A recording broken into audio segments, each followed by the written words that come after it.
Hello guys! Ayan, meron na naman po ako unboxing. Ayan, unbox natin, no? Ang tagal kong walang tindang ganito at wala po akong mabili kung saan-saan na po ako nakakarating.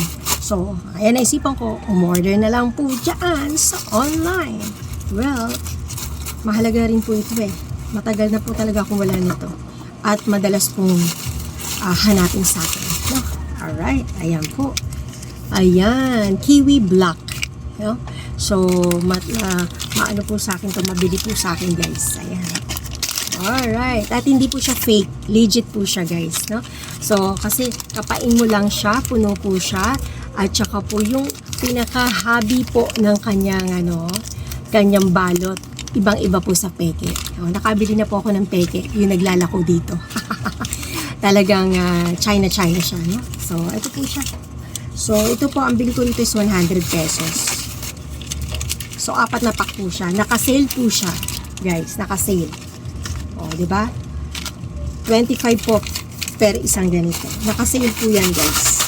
So, 4 po yung binili ko. 100 pesos lang po yan. Ito pa po. O, diba? So, magkano ko binibenta to? 7 ang isa. Diba? Alright guys, sale po siya. Sale po siya talaga. Naka-sale po siya. Alright guys, thank you for watching. Yahoo! Ang dami na guys, so ang dami na. Kung hindi ka pa po subscribe sa aking YouTube channel, well, mag-subscribe ka na at magiging masaya ka.